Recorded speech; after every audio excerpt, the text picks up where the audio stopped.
Hello everyone, welcome to my podcast, welcome back if you saw my first episode.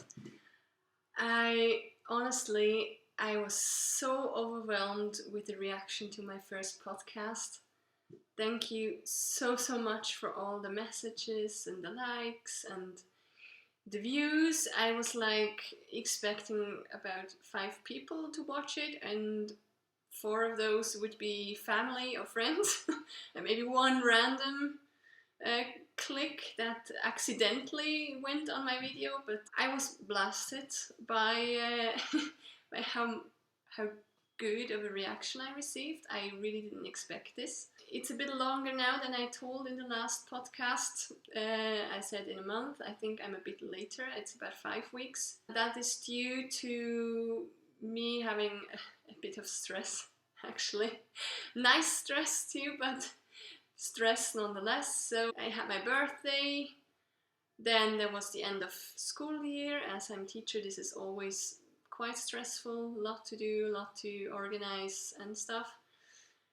Then I was on holidays for 2 weeks in Scotland, which was very beautiful.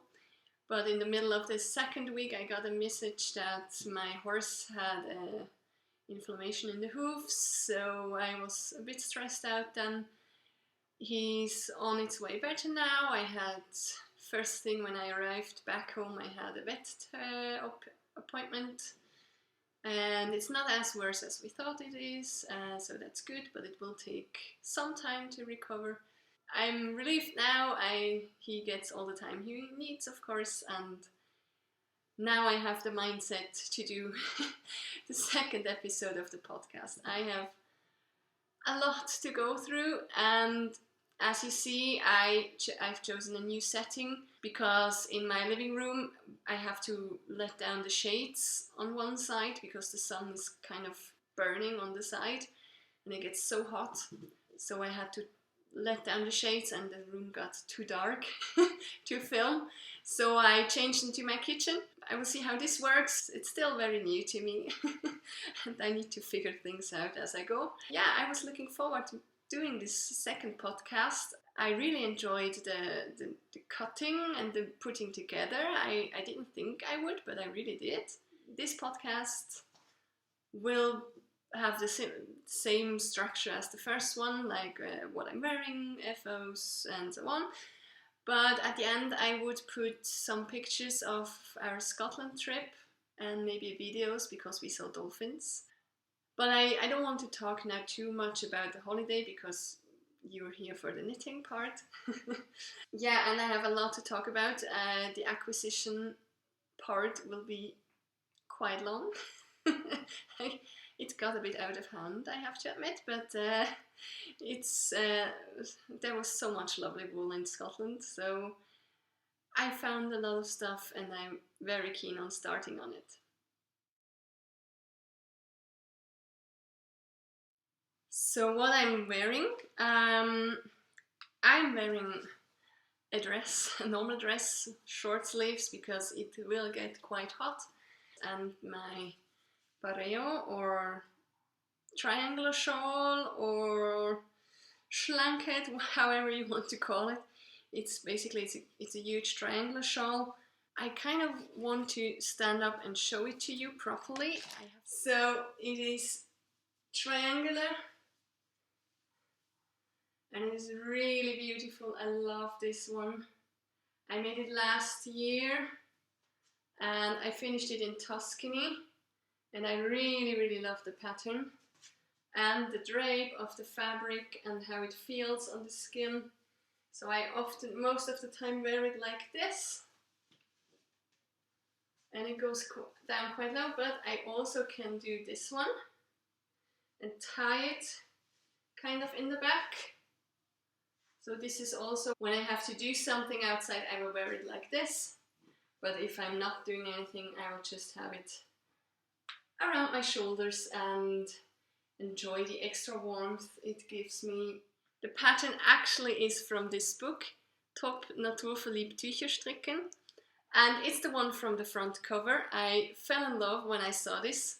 It's about the same size. I didn't try to get any gauge, I just ordered the yarn that was suggested, but I wanted a more neutral color so I could wear it with all my different colored summer dresses, and it really does fit with anything. And I just realized I have it inside out now. That's not a problem, I'll put it off anyways. It's really a lovely shawl. The yarn is Landlust Sommerseide. It's 50% cotton and 50% silk. Kind of a light, creamy, beige, white, off-white thing. So it really fits with, it goes with anything. I'm not wearing it inside at the moment normally. It was just for showing you. I would wear it outside. We have a big range of temperature at the moment. We have like 30 something degrees in the afternoon, and we have like 17-15 degrees at night, so when it gets quite chilly in the evening. So this book is really nice. It has a lot of nice shawls in it. I can show you another one. The only thing I have to criticize is that the chart, you knit after a chart, and it was incorrect. There was a mistake in the chart, and it was the first time I knit something that huge with a lace pattern.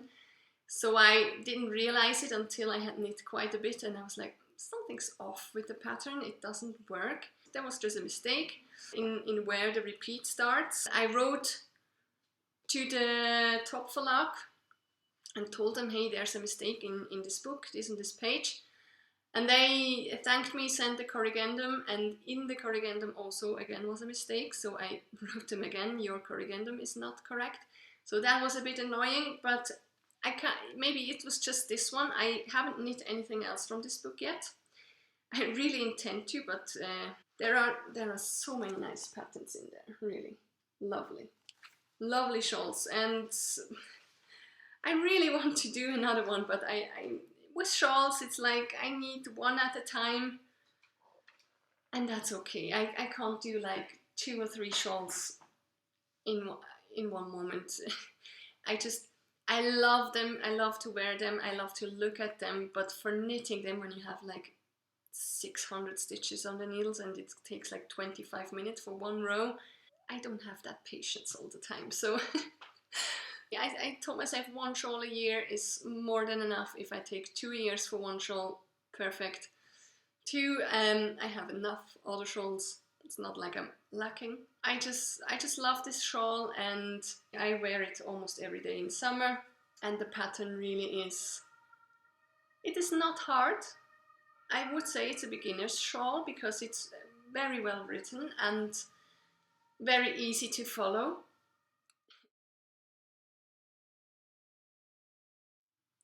So, finished objects. I only have 1.5 finished objects. I didn't do too much knitting during the holidays. I was really tired.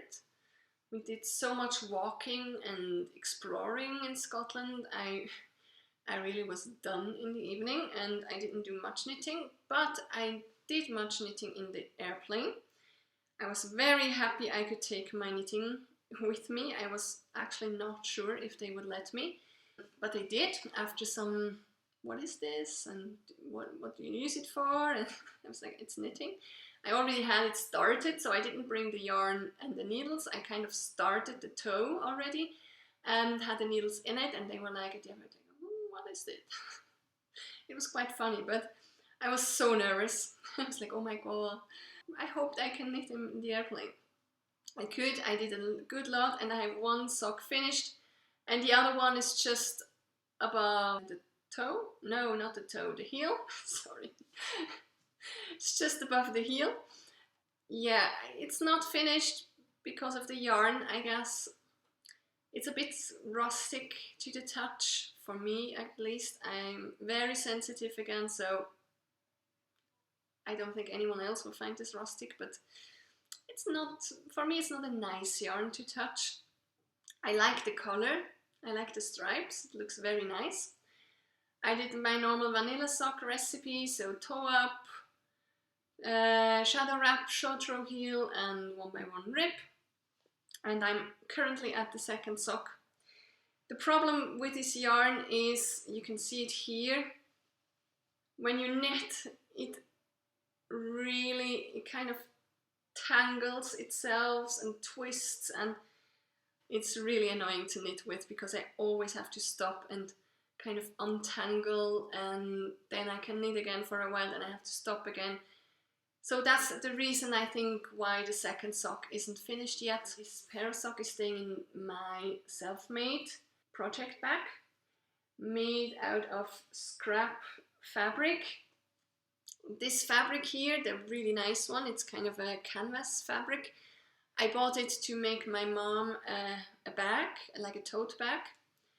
And this was a leftover, and I used this and a piece of a men's shirt from my other half. And I really thought they matched together.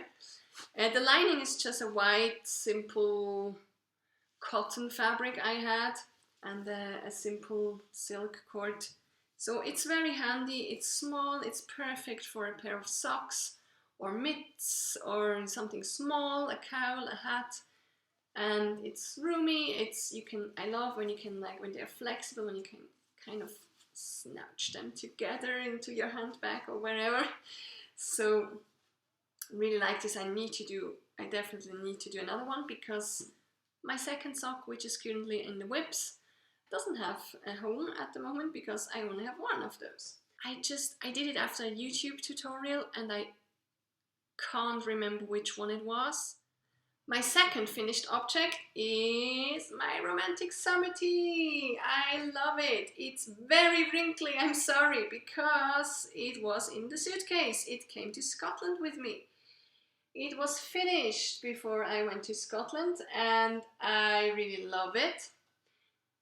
I love to wear it. It fits very nicely. The fabric is very nice. It's very soft and I just love it. The bamboo yarn is lovely in this way. I love how it turned out, how it fit. I might try to put in some B-roll now.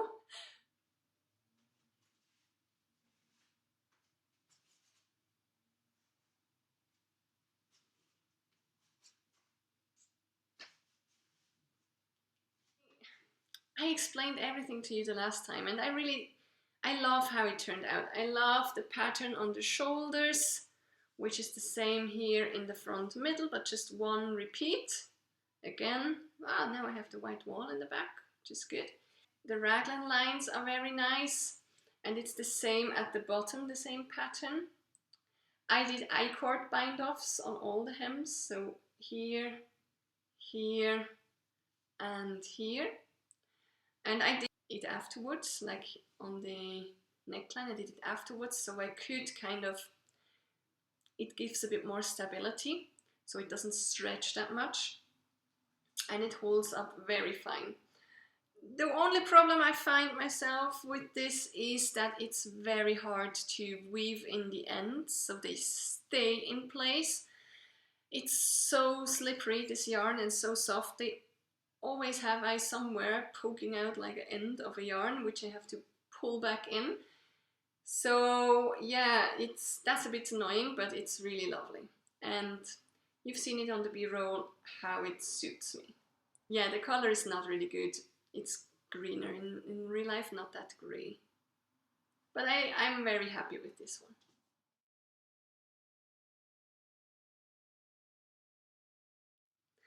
Let's go to the whips.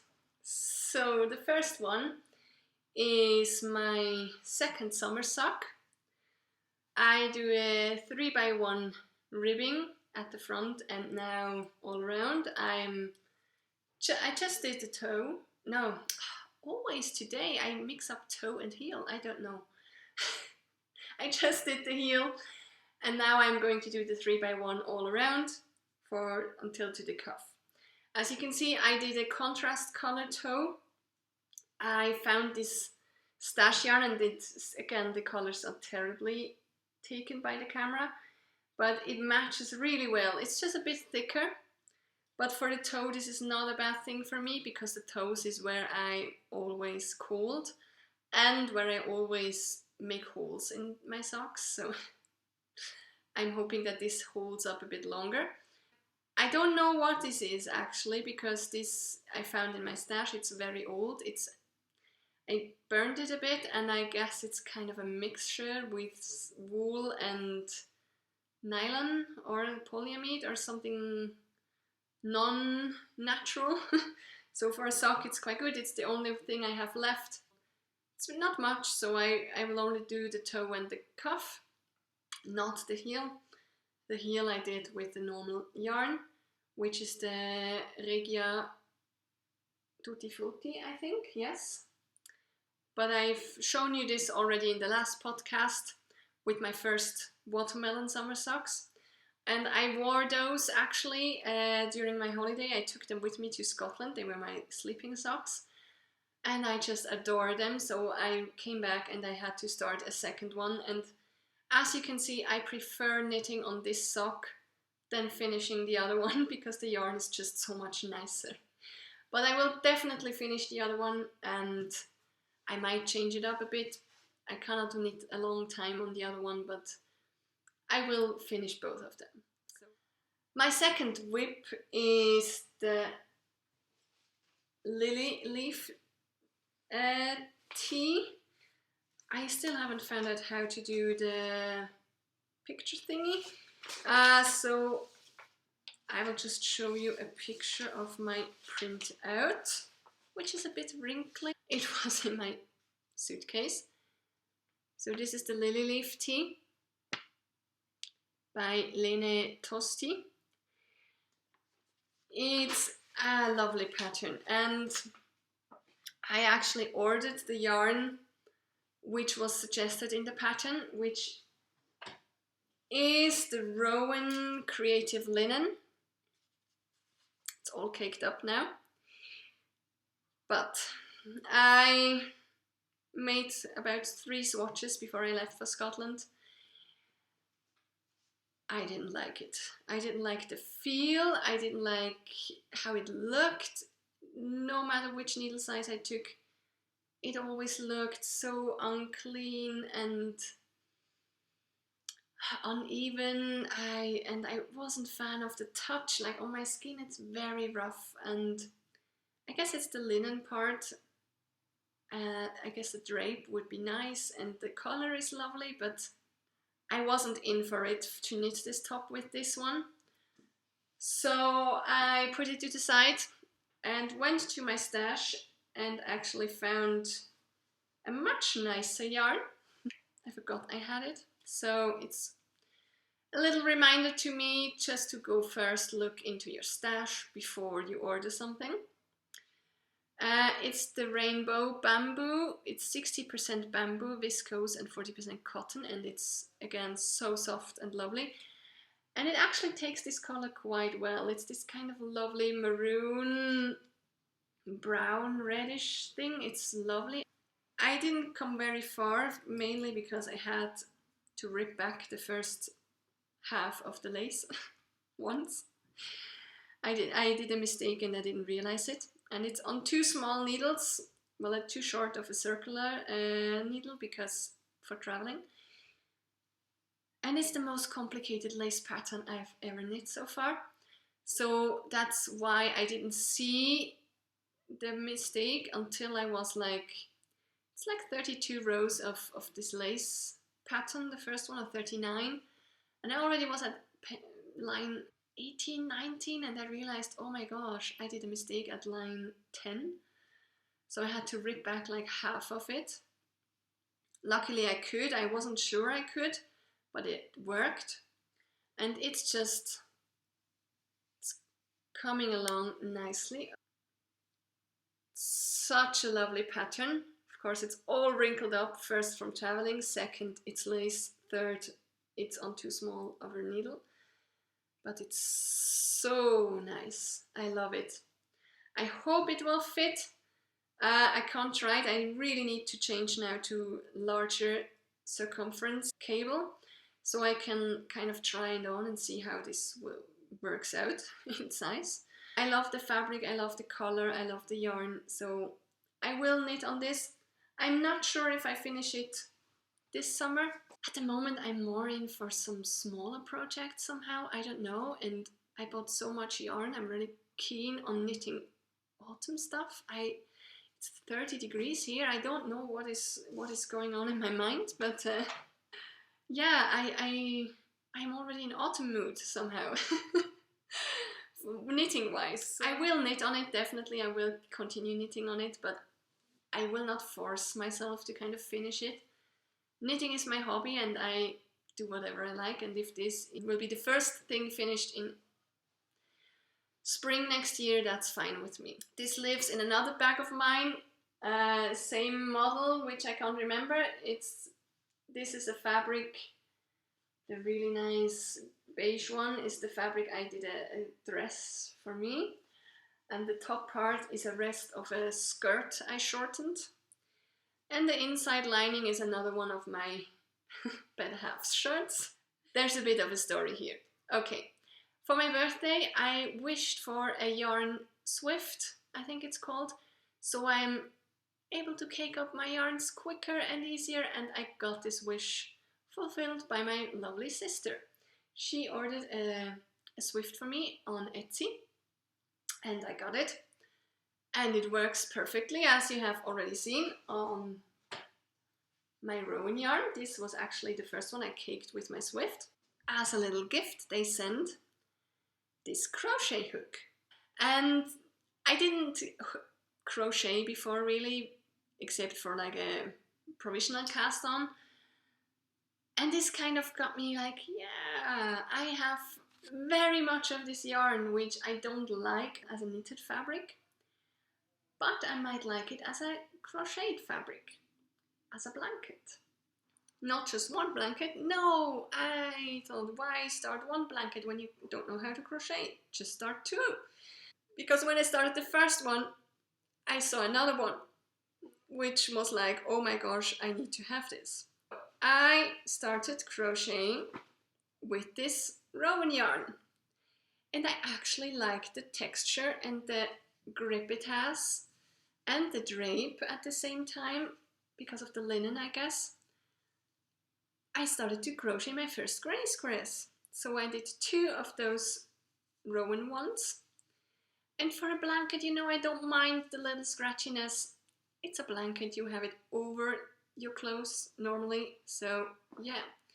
But as a contrast, I had stash yarn, like this lovely light baby blue, which again is not taken very well by the camera. I did already 1, 2, 3, 4, 5, 6 of the blue ones and 2 of the white ones. And I intend to go on and just do little granny squares. The only thing I realized, and it is maybe because I did too much crocheting at the time, I started to feel my left wrist. It's not the one I hold the crochet hook with, it's the one I hold the yarn and the thing I crochet. I kind of hold it like this with the yarn around, and somehow I started feeling the wrist. I don't know if I held it too tight or if I was still like too concentrated, if I did just too much in a short time and it's not used to it. So I left it for the holidays. I didn't take it with me, and I don't feel anything now, so it definitely was from the crocheting. I will start now, but I think I have to limit myself to a certain amount of crochet time in a week, so it doesn't get too strained here. Then the second blanket. Well, it's not a blanket yet, it's just a mount of patches. I've seen a blanket made of sunflowers. And I love sunflowers. I love all flowers. So I'm like, oh, I need to have one of those. Even if it's just a small one, I need to have one of those blankets. So I also started this one. I already did 1, 2, 3, 4 of the sunflower granny squares. Is this still a granny square? I'm not sure. And I want to like alternate with a plain green one. So it's not too, I think this is just too much, too close together. So I'm alternating a plain one, and then again, can I do this? And then again a sunflower one, and then a green one, and so on and so on. So I calculated how much yarn I would need for this. It's a heck of a lot of yarn. So I kind of like, yeah, not now. I kind of ordered these 4 to test from Hobby, and it was sale, and I was like, but it would cost me about 100 Swiss francs to get all the yarn amount I needed for a nice sized blanket. I really want it, but I've already spent so much money on yarn, so this just needs to wait a bit, and I will focus on the other blanket with the plain granny squares and the yarn I already have. I will not talk about this every podcast, because this will definitely take a very long time for me to finish, which is fine. I don't need a blanket right now, but it's just a nice thing I want to have.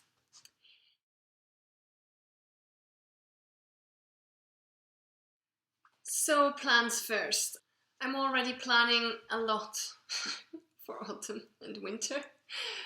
Also due to the many beautiful yarns I've acquired in Scotland and have in stash. So a sweater that is on my list to do for a very long time, since last winter, I guess. It's the Goldwing by Jennifer Stingas, and I already kind of ordered the yarn. It's the Easy Care Merino Classic from Mayflower. It's this lovely burgundy color, which actually is taken quite good by the camera now. As a contrasting color is this color 265, and this is color 236. I have to try it if there's enough of a contrast. If this is too dark, if I need to go lighter, I will try this out this autumn. It's still a bit too woolly for me to knit right now with it, but I'm really looking forward to this sweater. I actually saw someone wearing a Goldwing on the Swiss Yarn Festival, and I was like, oh my gosh, I saw it from really far, and I was like, that's a beautiful sweater. Oh, that's the one I want to make. I just loved it so much. I was like, I really need that sweater. So then the next thing, which is not for me, it will be for my dad. He wished for a Icelandic sweater with no Icelandic wool. Because I'm sorry, I love Iceland. I really do, but the wool is just, for me, untouchable. It's terrible. I cannot understand how anyone can knit with this, really. I touch it and it shakes me, and my hair go up, and it's, well, I can't even think about it. It starts shaking me. So I always am looking for a substitute, and I think I found one. I need to order it to make a sample and see if this works out. He chose actually a pattern from a book of mine. It's the Island Pullover book from Wenke Müller. It's a really lovely book. So he actually wanted this sweater, this pattern, and I like this book because it has a lot of different patterns, but they are not too difficult, and they are all top down, because I really don't see the reason why I should knit a sweater bottom up. I really like this one. It's a lovely one. It's like unisex sizing, so every sweater should work for man and female, which is really nice. He wished for it. We discussed the colors already. I will order the yarn soon, and this will be the last yarn order for a while, except if I have to change out this color. But we'll now come to the yarn I bought in Scotland. Yeah, I didn't hold back. The first yarn I bought in Nairn, which is close to Inverness. Unfortunately, all the yarn shops I wanted to visit in Inverness were closed. The Nairn yarn shop was really lovely. Nairn Wool and Craft Shop, I think, is the official name, and it had yarn from a dyer and spinner. I think she said from Inverness. I'm not quite sure. It's Bump Threads. It's a really funny name, actually. And it's a gorgeous yarn. It's merino alpaca silk fiber. I'm not sure the exact numbers. It just says merino alpaca silk. And it's a chunky yarn. I just always wanted a chunky yarn because I have one chunky yarn sweater for winter at home. It's worn down a bit. I wore it a lot. It was so cozy and lovely. But I need another one. So this is what it looks caked up. The name is Stormy Sea. And it's a... Unfortunately, you can't see the color. Here it is a bit better. So it's this nice blue with this yellow and dark grey. It's almost black actually. And these yellow specks in it. It's so lovely. I have caked up all of them except one, so I can show you as a skein. This one is 169 grams and 178 meters. So in total I think I have about 700 meters of yarn for a sweater. I hate the game Yarn Chicken. It stresses me out so much. So I haven't even started yet. I already thought about what am I going to do if it doesn't work out with the yarn. And I actually found from my first chunky jumper I made, I found this long Malou yarn. It's not the same type of yarn. It's almost an unspun yarn, whilst this one is really spun. So it doesn't really go together, but I thought color-wise it's not a bad match. So I thought maybe for the cuffs and maybe the neckline, if I do it in this one, why not? I don't have much. I only have this one ball, which is 65 meters. It's nothing. So it will really be only the cuffs if I have to stretch it out. I realize I always can order like a black yarn, a black chunky yarn to go with it if I really need more yarn. The yarn shop owner told me she is a tight knitter and she knits this yarn up with a needle 7 instead of a 6. I guess I can get away with the 7mm needles too, because the alpaca also blooms up a lot. We'll do a simple V-neck shaped raglan. Yeah, that's the first purchase I made. The second yarn I got in Edinburgh in the Change a Twist studio. Lovely yarn shop. The owner wasn't there. There was a substitute who just watched the shop, and there was also a Danish knitting girl in there, and we had such a lovely chat about knitting and God and the world and everything. And of course I had to take some yarn with me. It's beautiful and it's merino silk, so I know exactly that I can wear this on my skin. It's Ginger's Hand-Dyed Splendor 4-ply, color Factory Girls. 50% merino, 50% silk. Yeah, that's somehow this side is better from the light. This is very strange. So it's this lovely, it's even greener in real life than it seems here. It's a nice mossy green with lighter parts and darker parts. Oh, I just love it. And I guess I will make another Ririko with this one, but maybe with shorter sleeves. I do the short version and just kind of bind off with the lace on the side, so it's a bit different. I might do a I-cord bind off instead of the ribbing, and I might add this at the end because I feel like the one I have, the neckline will stretch out at some point. It's not a problem. I have enough yarn left over from the other yarn, so I could add an I-cord edging so to kind of cinch it in a bit. And I will knit the sleeves as long as the wool will get me. So if it gets me to 3/4 sleeves, I would do 3/4 sleeves. I have 800 meters of this. I'm not sure, but I think lace eats up a bit more yarn.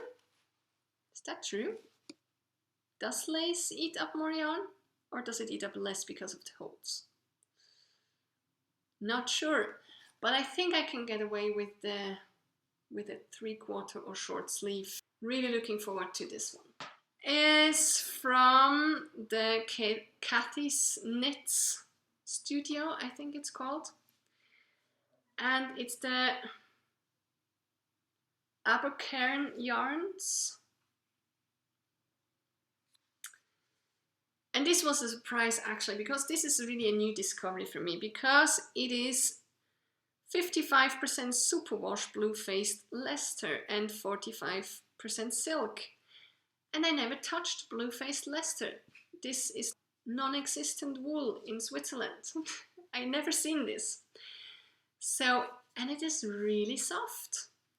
It's a bit hairier than the merino, I would say. Like you can feel the hairs a bit more, but it's not itchier. I'm not sure yet if I can wear this on my skin or if I need to wear something underneath it. That's why I really want to do a long sleeve sweater with this one. It's also fingering weight, it's 400 meter. And normally she said, the owner Kathy said that the dyer, who is from Edinburgh I think, it's a friend of hers, only makes one skein of each color in each weight. But I was lucky, she had 2! I was so happy. I have 800 meters of this, and it's the most gorgeous color combination. It kind of reminds me of Scotland, like the yellow light that sometimes is on the bends, and the thistles, the purple thistles within it, and blue lochs, and kind of the changing weather. It's a gorgeous yarn. Gorgeous colors. Oh, here you can see it. It's lovely. It's just too far away. And it's actually quite a... I'm leaning out of the window with this one because it has yellow in it, and normally yellow and I aren't the best friends. Not because I don't like it, but because I really think it doesn't suit me. So I'm very interested to see if this will suit me actually. Here also, I'm a bit scared that 800 meters is a stretch for a long sleeve. I want to do kind of a really simple raglan top down. And I bought the Tolster T pattern for this from Crochet because I seen that she uses for the Tolster T finger weight about 630-50 grams of yarn for a t-shirt. So I was thinking that maybe I could get to 3/4 sleeves with this one. And I have already found 2 yarns that would match color-wise. One is a fingering and one is a slight DK or sport weight. It's 95 meters on 100 grams. I have 2 of those, but they go together quite well. It's the same green is in here too. Or I have this cotton merino, which actually is a DK, so I don't think I will use this one. It would go color-wise as well, but I will keep this in mind because if I need even more, I only have 200 meters more with the other yarn, so I have 1000 meters, which I think should be enough for a raglan sweater, top down, simple.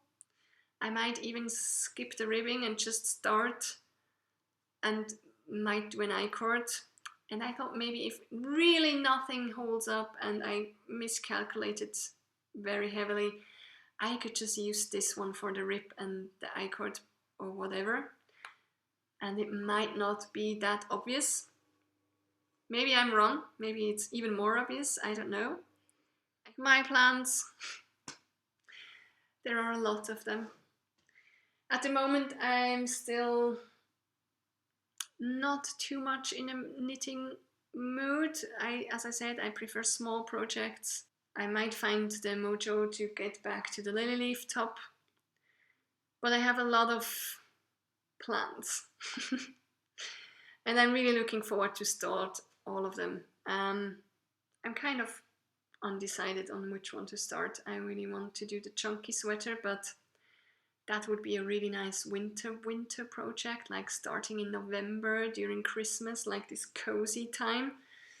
So I might start with one of the Finland weights, then go to the gold ring, and of course my dad's sweater. But I don't want 2 colorwork sweaters at the same time. I think it's a bit too much, so I need to plan this out a bit, which I will do at any time. So this was the second episode of the Knitting Eillets podcast. Thank you very much for joining me, and keep on knitting. Happy knitting for you.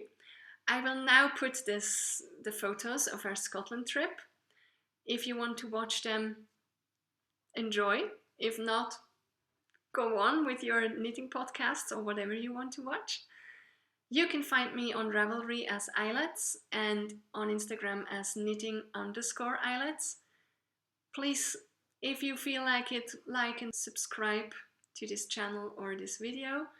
I'd love to see you around for the next podcast. Bye!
Anstanden.